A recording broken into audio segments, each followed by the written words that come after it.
আগরতলা দূতাবাসে হামলা, দিল্লির দুঃখ প্রকাশ, ক্ষুব্ধ ঢাকা, বিভিন্ন স্থানে বিক্ষোভ। সার্বভৌমত্বের জন্য হুমকি বললেন ফখরুল, অবস্থান পরিষ্কার করল সরকার।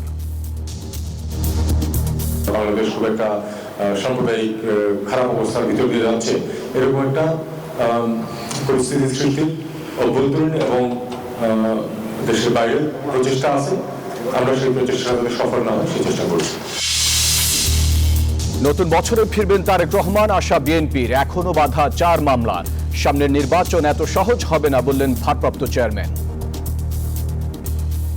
আপনার কথা, আপনার কাজ, আপনার উঠা বসা, আপনার চলাফেরা সবকিছুর উপর নির্ভর করছে বিএনপির আগামী দিনের ভবিষ্যৎ। আগামী নির্বাচনে যুক্ত হচ্ছে 17 লাখ নতুন ভোটার। 2 মার্চ চূড়ান্ত ভোটার তালিকা প্রকাশ। সুষ্ঠু ভোটে সহায়তা করবে জাতিসংঘ। দেশের চোরতন্ত্রের জন্মদাতা বিগত আওয়ামী সরকার, বলছে শ্বেতপত্র কমিটি।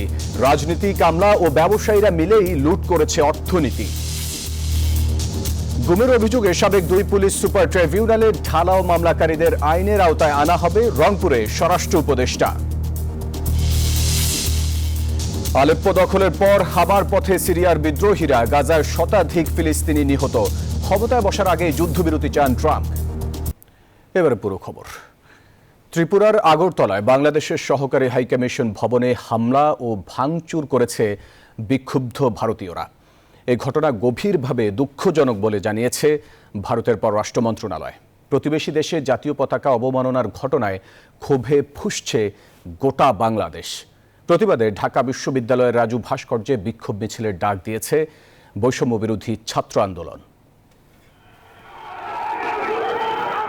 কথিত সংখ্যালঘু নির্যাতনের অভিযোগে সোমবার আগরতলা বাংলাদেশি সহকারী দূতাবাসে হামলা ভাঙচুর করেছে উগ্র ভারতীয়রা।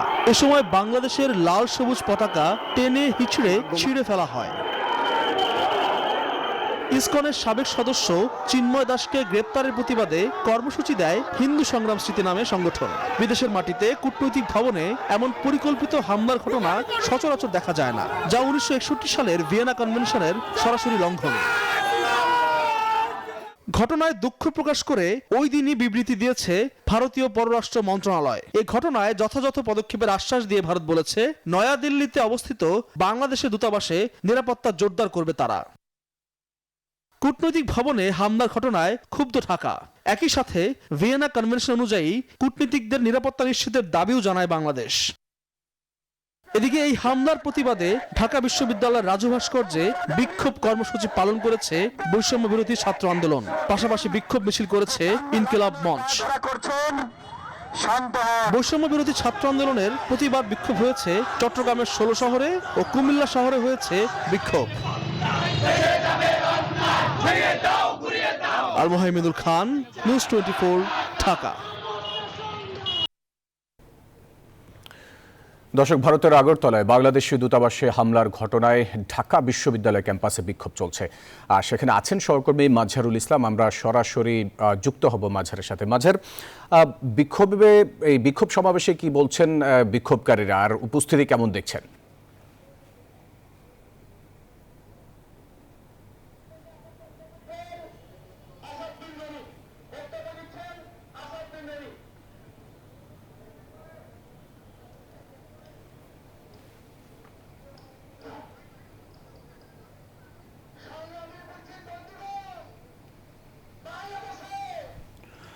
দর্শক, আমরা সহকর্মী মাঝহারের সাথে একটু পরে আমরা আবার এই বিষয় নিয়ে যুক্ত হব। চলে যাচ্ছি পরের খবরে। বাংলাদেশ পরিস্থিতি নিয়ে একটি বিশেষ গোষ্ঠী আন্তর্জাতিকভাবে অপপ্রচার চালাচ্ছে বলে অভিযোগ করেছেন পররাষ্ট্র উপদেষ্টা তৌহিদ হোসেন। সোমবার দুপুরে ধর্মীয় সংখ্যালঘুদের নিয়ে অপপ্রচার ও বিভ্রান্তির বিষয়ে বিদেশি কূটনীতিকদের সঙ্গে বৈঠক শেষে পররাষ্ট্র উপদেষ্টা আরও বলেন, দেশের আইনশৃঙ্খলা পরিস্থিতি স্বাভাবিক রাখতে সরকার বদ্ধপরিকর।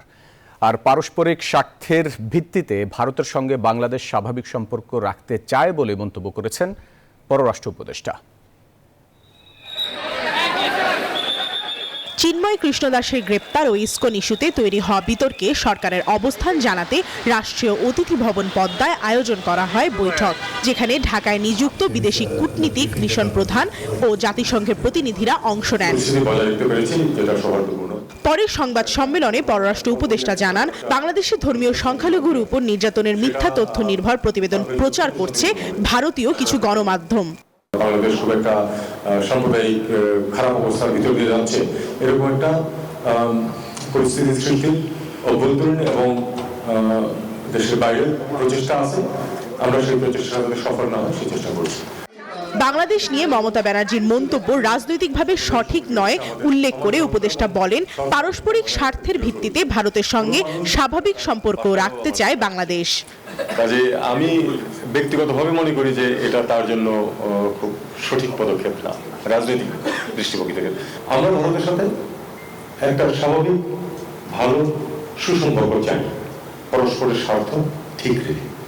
বাংলাদেশের সাম্প্রদায়িক ইস্যুতে বিভিন্ন প্রতিষ্ঠান সর্বশক্তি দিয়ে গ্লোবাল ক্যাম্পেইন করছে বলেও অভিযোগ করেন পররাষ্ট্র উপদেষ্টা। দেশ করতেছে তো আমি বলবো না, বিভিন্ন প্রতিষ্ঠান করছে, প্রধানত বিভিন্ন প্রতিষ্ঠান করছে এবং সেই প্রতিষ্ঠানগুলোর ধরনটা কি সেটা আমার চেয়ে আপনারা ভালো জানেন। সরকার সাম্প্রদায়িক কোনো কিছু বরদাস্ত করবেন না বলে ব্রিফিংয়ে পরিষ্কার জানিয়ে দেন পররাষ্ট্র উপদেষ্টা তৌহিদ হোসেন। কলকাতার ব্যবসায়ী প্রমা চৌধুরী, নিউজ 24, ঢাকা। যোগাযোগ আছে, তারাও বলেছে। বাংলাদেশে শান্তিরক্ষী পাঠানো নিয়ে পশ্চিমবঙ্গের মুখ্যমন্ত্রী মমতা বন্দ্যোপাধ্যায় যে বক্তব্য দিয়েছেন তা বাংলাদেশের স্বাধীনতা ও সার্বভৌমত্বের জন্য হুমকি বলে মন্তব্য করেছেন বিএনপি মহাসচিব মির্জা ফখরুল ইসলাম আলমগীর। বাংলাদেশ নিয়ে এ ধরনের বক্তব্য প্রত্যাহারের দাবি জানিয়েছেন তিনি। রাতে লন্ডন থেকে টেলিফোনে কথা বলেন বিএনপি মহাসচিব। যে চুক্তি করেছেন বাংলাদেশে শান্তি বাহিনী প্রেরণের, এটা সম্পূর্ণভাবে বাংলাদেশ স্বাধীনতা সার্বভৌমত্বের প্রতি একটি হুমকি স্বরূপ এবং আমরা মনে করি এই বক্তব্যের মধ্য দিয়ে ভারতের নেতৃবর্গের যে দৃষ্টিভঙ্গি তা কিছুটা হলেও প্রকাশিত হয়েছে। 21শে আগস্ট হামলা মামলার মতোই সাজা হওয়া বাকি 4 মামলা আইনিভাবে মোকাবেলা করবেন তারেক রহমান। নেতাদের আশা যথাযথ আইনি লড়াই করেই নতুন বছরে লন্ডন থেকে ফিরবেন বিএনপির ভারপ্রাপ্ত চেয়ারম্যান। তারা বলছেন, তারেক রহমান ফিরলে বদলে যাবে রাজনৈতিক দৃশ্যপট। সাইফুল ইসলামের রিপোর্ট। 111-এর সময় তারেক রহমানের বিরুদ্ধে 21টি মামলা হয়। পরে আওয়ামী লীগের 15 বছরে তার বিরুদ্ধে হয়েছে আরও 63 মামলা। এর মধ্যে 78টি মামলায় ইতিমধ্যেই খালাস পেয়েছেন তিনি। তারা জনগণের কথা চিন্তা করবে। বর্তমানে 4টি মামলায় সাজাপ্রাপ্ত রয়েছেন তিনি। অর্থ পাচারের অভিযোগের মামলায় 7 বছর, নড়াইলের মানহানির 1 মামলায় 2 বছর, জিয়া অরফানেজ ট্রাস্ট দুর্নীতি মামলায় 10 বছর এবং সম্পদের তথ্য গোপনের মামলায় 9 বছরের সাজাপ্রাপ্ত তারেক রহমান। রোববার বহুল আলোচিত 21শে আগস্ট গ্রেনেড হামলা মামলায় তারেক রহমানকে খালাস দেন হাইকোর্টের আপিল বিভাগ। এরপর থেকেই দেশজুড়ে আলোচনা কবে ফিরবেন বিএনপির নিউক্লিয়াস তারেক রহমান। তার আইনজীবী ব্যারিস্টার কায়সার কামাল জানিয়েছেন, বাকি মামলাগুলো নিষ্পত্তি হলেই দেশে ফিরবেন তিনি। ওনার বিরুদ্ধে দায়েরকৃত প্রত্যেকটা মামলায় আইনি প্রক্রিয়ায় নিষ্পত্তি করার জন্য আমাদের প্রতি ওনার নির্দেশনা আছে। উনি আইনের প্রতি শ্রদ্ধাশীল, আদালতের প্রতি আস্থাশীল এবং প্রচলিত আইন, আদালত, সংবিধান মেনে ওনার মামলাগুলো উনি নিষ্পত্তি করতে চান, যাতে কেউ ইনস্ট্যান্সেস না দেয় যে পরিস্থিতির কারণে তারেক রহমান সাহেব তার মামলাগুলো অ্যাভয়েড করলেন। বিএনপির অভিযোগ, রাজনৈতিকভাবে মোকাবেলা করতে ব্যর্থ হয়ে তারেক রহমানকে হামলা মামলায় জড়িয়েছিল আওয়ামী লীগ। ক্ষমতায় জোর করে থাকার জন্য যে প্রতিপক্ষকে ধ্বংস করার প্রকল্পের অংশ এটা একটা অংশ। একটা হচ্ছে বেগম জিয়াকে জেলে পাঠাতে হবে তার জনপ্রিয়তার জন্য, তারেক রহমান সহ তার বিএনপি নেতাদের যেটা রাজনৈতিক ক্যারিয়ার ধ্বংস করতে হবে। মিথ্যা মামলায় অনেক পরিবার ইতিমধ্যেই ধ্বংস হয়ে গিয়েছে। বেশ কয়েকজন জেলের মধ্যে মৃত্যুবরণ করেছে যারা সম্পূর্ণ নির্দোষ ছিল। নতুন বছরে রাজনীতিতে শুভবার্তা নিয়ে তারেক রহমান ফিরবেন বলে মনে করেন বিএনপির এই নেতারা। উনি ডিউ প্রসেস অফ লর মাধ্যমে ওনার সব মামলাগুলো খালাস করে দেশে আসবেন। আমাদের দলের নেতাকর্মীরা ওনার অপেক্ষায় আছে। তার উপস্থিতি জাতির কাছে, সকলের কাছে কাম্য, সকলে অপেক্ষা করছে। আমরা আশা করি অতি অল্প সময়ের মধ্যে এই মামলাগুলো নিষ্পত্তি হলে তিনি আসবেন এবং অবশ্যই আগামী নির্বাচনের আগে তো তাকে আমরা চাই এবং তিনি আসার ফলে রাজনৈতিক দৃশ্যপট অনেক পরিবর্তিত হবে, দেশের মানুষ এখন আশ্বস্ত হবে। শুধু ভার্চুয়ালি নয়, সশরীরে সমাবেশে যুক্ত হয়ে জনতার কণ্ঠস্বর হয়ে উঠবেন তারেক রহমান, এমন প্রত্যাশায় কর্মী সমর্থকরা। সাইফুল ইসলাম, নিউজ 24, ঢাকা। দর্শক, অতীতের যে কোনো সময়ের চেয়ে বাংলাদেশের আগামী নির্বাচন হবে কঠিন এবং চ্যালেঞ্জিং। সেজন্য দলের নেতাকর্মীদের নিজেদের ভুল শোধরানোর তাগিদ দিয়েছেন বিএনপির ভারপ্রাপ্ত চেয়ারম্যান তারেক রহমান। বিকেলে ময়মনসিংহ ও খুলনায় আয়োজিত বিভাগীয় সভায় ভার্চুয়ালি যোগ দিয়ে এসব দিক নির্দেশনা দেন তিনি। খুলনা ও ময়মনসিংহে বিএনপির এই বিভাগীয় প্রশিক্ষণ কর্মশালা, রাষ্ট্র কাঠামো মেরামতে 31 দফা ও জনসম্পৃক্তিকরণে বিএনপির এই আয়োজনে ভার্চুয়ালি যোগ দেন দলটির ভারপ্রাপ্ত চেয়ারম্যান তারেক রহমান। খেলাধুলাটাকেও একটু সাবজেক্ট নেতাকর্মীদের উদ্দেশ্যে তিনি বলেন, যে কোনো নির্বাচনের চেয়ে বাংলাদেশের আগামী নির্বাচন হবে অনেক কঠিন। সামনের যে নির্বাচন আমরা ফেস করতে যাব, হতে পারে আমাদের একটি প্রধান প্রতিপক্ষ অনেক দুর্বল হয়ে গেছে, তারপরেও এই নির্বাচন বাংলাদেশের যে কোনো নির্বাচনের থেকে অনেক কঠিন নির্বাচন হতে যাচ্ছে। ক্ষমতায় যেতে হলে নেতাকর্মীদের ভুল ত্রুটি সংশোধন করে জনগণের কাছে যাওয়ার পরামর্শ দেন বিএনপির ভারপ্রাপ্ত চেয়ারম্যান। আপনাদের সকলকে আমি অনুরোধ করব, একই সাথে আপনাদের সকলকে আমি দৃঢ়ভাবে বলবো, আমরা ক্ষমতায় যাইনি, আমরা ক্ষমতায় যাব কিনা আমরা জানি না। তখনই আমরা ক্ষমতায় যেতে পারবো যখন আমরা বাংলাদেশের জনগণের সমর্থন পাবো। এ সময় রাষ্ট্র কাঠামো মেরামতের 31 দফা প্রতিটি ঘরে ঘরে পৌঁছে দেওয়ার আহ্বান জানান তারেক রহমান। আপনাদেরকে পরিকল্পনা করে গ্রহণ করতে হবে, অর্থাৎ মোট কথা মানুষের কাছে পৌঁছে দিতে হবে। Desk report, news 24। রাজনীতিবিদ, ব্যবসায়ী ও আমলারা মিলে উন্নয়নের নামে বিগত 15 বছরে দেশে চোরতন্ত্র কায়েম করেছিল। সোমবার খসড়া প্রতিবেদন নিয়ে ব্রিফিংয়ে এসব কথা বলেছে জাতীয় শ্বেতপত্র কমিটি। সবশেষ 3টি জাতীয় নির্বাচনে চূড়ান্ত অনিয়মের মাধ্যমে সৃষ্টি হয়েছে এই লুটেরা গোষ্ঠী, যাদের কারণে অর্থনৈতিক সংকট কাটাতেও বেগ পেতে হচ্ছে অন্তর্বর্তী সরকারকে।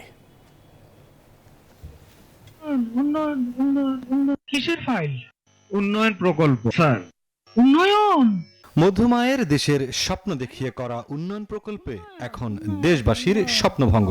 উন্নয়ন বয়ানের আড়ালে হয়েছে সমুদ্র চুরি। জাতীয় শ্বেতপত্র প্রণয়ন কমিটির আনুষ্ঠানিক ব্রিফিংয়ে তুলে ধরা হয় 28 ধরনের অনিয়মের কথা। আগের বছরে 2000 কোটি টাকা আছে, এইটা নির্বাচনের ঠিক আগ দিয়ে হয়ে গেছে 4000 কোটি টাকা। 2010 সালে দ্রুত বিদ্যুৎ সরবরাহের বিশেষ আইনটি করা হয়, যেটা দুর্নীতির রাজপথকে খুলে দিয়েছিল। শ্বেতপত্র কমিটি জানায়, গেল 1.5 দশকে লুটপাট হয় উন্নয়ন বাজেটের 40% অর্থ। দুর্নীতির মাধ্যমে এই মেগা প্রকল্প থেকে যে টাকা পাচার হয়েছে সেটা কিন্তু আমাদের কাছে থেকে যাচ্ছে। আমরা তো এর আগে বলতাম যে মধ্য আয়ের ফাঁদে পড়ার ঝুঁকি আছে, এখন সেটার ঝুঁকি নাই, এটা ঘটে গেছে। দুর্নীতি রুখতে চ্যালেঞ্জ থাকলেও ঘুরে দাঁড়ানো সম্ভব বলে মনে করে শ্বেতপত্র কমিটি। 1 কোটির উপরে যদি ট্যাক্স পেয়ার্স আমরা আইডেন্টিফাই করতে পারি, তাহলে কিন্তু আমাদের এই ট্যাক্স জিডিপি রেশিও, যেটা আমাদের একটা আমরা বলি যে one of the lowest in the world, এটাকে আমরা এগিয়ে নিয়ে যেতে পারি। গুরুত্বপূর্ণ খাতগুলোতে সংস্কার করতে হবে এবং সেই জায়গাগুলোতে কিন্তু শক্তিশালীভাবে অবস্থান নিতে হবে। কমিটি প্রধান জানান, সবশেষ 3 জাতীয় নির্বাচনের মাধ্যমে জন্ম দেওয়া হয়েছে লুটেরাদের। তাই সংস্কার পদক্ষেপ জনসম্পৃক্ত করতে সরকারের প্রতি বেশ কিছু পরামর্শ দেন তিনি। রাজনীতিবিদ, আপনার ব্যবসায়ী এবং আমরা, এই 3 সহযোগ সৃষ্টি করা হলো আর কি। যে 3টি নির্বাচন হয়েছে, এই 3টি নির্বাচন এটা বিষবৃক্ষ সৃষ্টি করেছে এই চোরতন্ত্রের। গত 5 মাসে সরকারের পক্ষ থেকে যেই সমস্ত পদক্ষেপগুলো নেওয়া হয়েছে, আগামী 6 মাস সরকার কি অর্থনৈতিক ব্যবস্থাপনায় কি পরিকল্পনা নেয়, এইগুলোকে একত্রিতভাবে একটি পরিকল্পনা জনগণের সামনে দিতে হবে। বিদেশি সহযোগীদের আস্থা অর্জনের বিষয়টি নিয়ে গুরুত্ব এবং দ্রুততার সাথে কার্যক্রম শুরুর তাগিদ দেওয়া হয়। ওনাদেরও এখন আত্মসমীক্ষার সুযোগ হয়েছে। মুরসালিন হক জুনায়েদ, নিউজ 24, ঢাকা। আগামী বছরের 2 মার্চ চূড়ান্ত ভোটার তালিকা প্রকাশ করবে নির্বাচন কমিশন। এর পরেই বাড়ি বাড়ি গিয়ে ভোটারদের তথ্য সংগ্রহ করা হবে। ইসির প্রথম সভা শেষে এসব জানান নির্বাচন কমিশনার ব্রিগেডিয়ার জেনারেল অবসরপ্রাপ্ত আবুল ফজল মোহাম্মদ সানাউল্লাহ। পরে সিএসির সঙ্গে সৌজন্য সাক্ষাৎ শেষে জাতিসংঘের আবাসিক প্রতিনিধি গোয়েন লুইস বলেন, সুষ্ঠু ভোট আয়োজনে সব ধরনের সহযোগিতা করবে সংস্থাটি। নির্বাচনী ট্রেন এগোচ্ছে সামনের দিকে। 24 নভেম্বর শপথের পর নতুন নির্বাচন কমিশনের প্রথম সভা। সোমবার সকালে আগারগাঁওয়ে কমিশন ভবনে এই সভা অনুষ্ঠিত হয়। সভা শেষে নির্বাচন কমিশনার মোহাম্মদ সানাউল্লাহ জানান 17 লাখ নতুন ভোটারের তথ্য রয়েছে। 2025 সালের 1 জানুয়ারি খসড়া ও 2 মার্চ চূড়ান্ত ভোটার তালিকা করা হবে। তারপর বাড়ি বাড়ি গিয়ে তথ্য সংগ্রহ করবে ইসি। 2 মার্চে চূড়ান্ত আকারে 2 মার্চে আপনার তালিকা প্রকাশ হয়ে যাবে। কিন্তু যারা বাদ পড়লো আমরা চাই যে তারা আমাদের ভোটার তালিকায় সন্নিবেশিত হোক। এই জন্য আমরা সিদ্ধান্ত নিয়েছি আমরা বাড়ি বাড়ি গিয়ে তাদের তথ্য সংগ্রহ করব। কমিশনের প্রথম সভায় 4 কমিশনারকে 4টি কমিটির প্রধান করা হয়। জাতীয় পরিচয়পত্র নিবন্ধন ও তথ্য প্রযুক্তিতে অবসরপ্রাপ্ত ব্রিগেডিয়ার জেনারেল আবুল ফজল মোহাম্মদ সানাউল্লাহ, আইন ও বিধিমালায় আব্দুর রহমান মাসউদ, ভোট কেন্দ্র সীমানা ও প্যানেল প্রস্তুতে আনোয়ারুল সরকার ও নিয়োগ কমিটির প্রধান করা হয় তাহমিনা আহমেদকে। সংক্ষিপ্ত আকারে এই ছিল আমাদের আজকের আলোচনা। বিকেলে প্রধান নির্বাচন কমিশনারের সঙ্গে সৌজন্য সাক্ষাৎ করেন বাংলাদেশের জাতিসংঘের আবাসিক প্রতিনিধি গোয়েন লুইস। জানান সুষ্ঠু নির্বাচন করতে কমিশনকে সহযোগিতা করবে জাতিসংঘ। Just came here to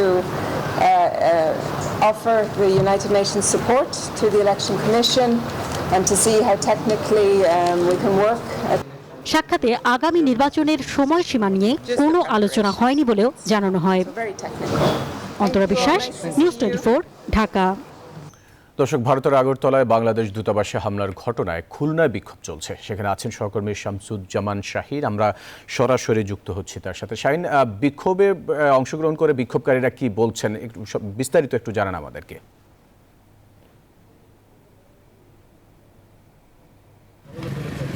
ধন্যবাদ আপনাকে। আপনি জানেন যে ভারতের আগরতলায় যে ঘটনাটি ঘটেছে তার প্রেক্ষিতে খুলনায় ছাত্র জনতার ব্যানারে রাত 9:15টার দিকে একটা বিক্ষোভ মিছিল বের হয় নগরীতে, এবং তারা ভারতীয় যে খুলনাস্থ সহকারী হাই কমিশন আছে সেই হাই কমিশনে তারা ঘেরাও করার চেষ্টা করে। কিন্তু স্থানীয় পুলিশ, বিশেষ করে মেট্রোপলিটন পুলিশ এবং সেনাবাহিনী সহ অন্যান্য যে সংস্থাগুলো আছে তারা কড়া নিরাপত্তা বেষ্টনী তৈরি করেছে। অর্থাৎ শামসুর রহমান রোডে, নগরীর শামসুর রহমান রোডে যে হাই কমিশনার, সহকারী হাই কমিশনের যে অফিসটি আছে সেই অফিসের 2 পাশের রাস্তা ব্লক করে দিয়ে সেখানে বিপুল সংখ্যক সেনাবাহিনী সহ পুলিশ মোতায়েন করা হয়েছে। এইটি হঠাৎ করেই প্রোগ্রামটি করা হয় এবং এখানে যারা বিক্ষোভ প্রদর্শন করেছেন তারা কিন্তু কয়েকটি স্লোগান দিয়েছে। তার মধ্যে উল্লেখযোগ্য হচ্ছে যে তারা শেখ হাসিনাকে দেশে ফিরিয়ে দেওয়ার জন্য ভারতের প্রতি আহ্বান জানিয়েছেন। পাশাপাশি যে এই যে ভারতীয় আমাদের বাংলাদেশ যে হাই কমিশন আছে সেখানে যে দূতাবাসটি আছে সেই দূতাবাসে যে হামলা করেছে তার নিন্দা জানিয়েছে। এ নানা ধরনের স্লোগানে তারা মুখরিত করে এই ছাত্র জনতা সব মিলে এখানে কড়া নিরাপত্তা বেষ্টনী তৈরি করেছে বাংলাদেশ সেনাবাহিনী সহ মহানগর যে পুলিশ প্রশাসন আছে তারা বেষ্টনী তৈরি করে নিরাপত্তা নিশ্চিত করেছে। এই ছিল আমার কাছে খুলনা থেকে সর্বশেষ। শাহিন, আপনাকে ধন্যবাদ আমাদের সাথে যুক্ত হবার জন্য। গুমের অভিযোগে র্যাবের সাবেক পুলিশ সুপার মহিউদ্দিন ফারুকী ও বরিশাল রেঞ্জের অতিরিক্ত পুলিশ সুপার আলেপ উদ্দিনকে আন্তর্জাতিক অপরাধ ট্রাইব্যুনালে গ্রেপ্তার দেখানো হয়েছে। গুমের মামলায় এই প্রথম কাউকে ট্রাইব্যুনালে গ্রেপ্তার দেখানো হলো। সোমবার সকাল 11টায় তাদের গাজীপুরের কাশিমপুর কারাগারের হাই সিকিউরিটি সেল থেকে ট্রাইব্যুনালে হাজির করা হয়। গত 28 নভেম্বর আন্তর্জাতিক অপরাধ ট্রাইব্যুনালের চেয়ারম্যান বিচারপতি মোহাম্মদ গোলাম মর্তুজা মজুমদারের নেতৃত্বে 2 সদস্যের ট্রাইব্যুনাল তাদের হাজির করার নির্দেশ দিয়েছিলেন। দুজনই র্যাবের সাবেক কর্মকর্তা ছিলেন।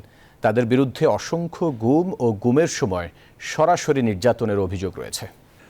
স্বরাষ্ট্র উপদেষ্টা লেফটেন্যান্ট জেনারেল অবসরপ্রাপ্ত জাহাঙ্গীর আলম চৌধুরী বলেছেন, জুলাই আন্দোলন ঘিরে ঢালাও মামলা পর্যালোচনায় কমিটি গঠন করতে যাচ্ছে সরকার।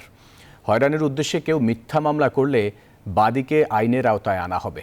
রংপুরের শহীদ আবু সাইদের পরিবারের সঙ্গে সাক্ষাৎ শেষে তিনি একথা বলেন। এ সময় উপদেষ্টা আশা প্রকাশ করেন ধীরে ধীরে আইন শৃঙ্খলার উন্নতি হবে। পার্শ্ববর্তী দেশের মিডিয়া বাংলাদেশকে নিয়ে মিথ্যা তথ্য ছড়াচ্ছে উল্লেখ করে দেশের গণমাধ্যমকে এর জবাব দেওয়ার আহ্বানও জানান তিনি।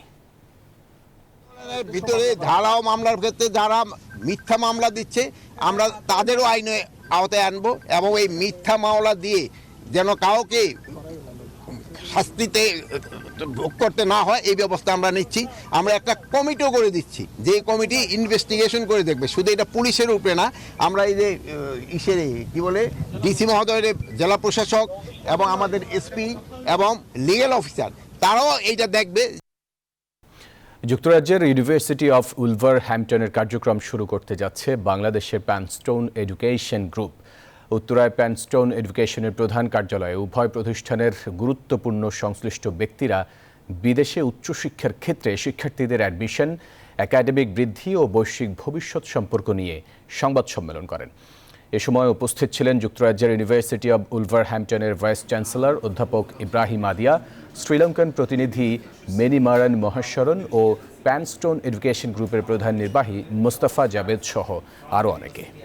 এবার আন্তর্জাতিক প্রসঙ্গ। সিরিয়ার উত্তর পশ্চিমাঞ্চলের শহর আলেপ্পোর নিয়ন্ত্রণ নেয়ার পর এবার উত্তরাঞ্চলের প্রদেশ হামার দিকে এগোচ্ছে বিদ্রোহী যোদ্ধারা। বিদ্রোহীদের হাতে আলেপ্পোর নিয়ন্ত্রণ হারানোর বিষয়টি সিরিয়ার গৃহযুদ্ধে নতুন মোড় হিসেবে দেখছেন অনেকে। এদিকে ইসরায়েলি হামলায় গাজায় একদিনে আরও 100 ফিলিস্তিনি নিহত হয়েছেন। ওয়েস্ট ইন্ডিজের সাথে 3 ম্যাচের ওয়ানডে সিরিজের জন্য মিরাজকে অধিনায়ক করে 15 সদস্যের দল ঘোষণা করেছে বিসিবি। দল থেকে বাদ পড়েছেন সাকিব আল হাসান। ইনজুরির কারণে দলে নেই নাজমুল শান্ত ও তাওহিদ হৃদয়।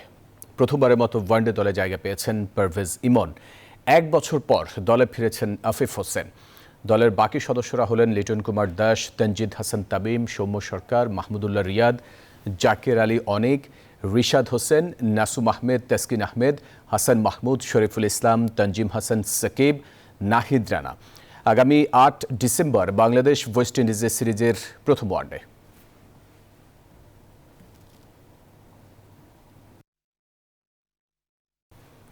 দর্শক, এই ছিল সংবাদে।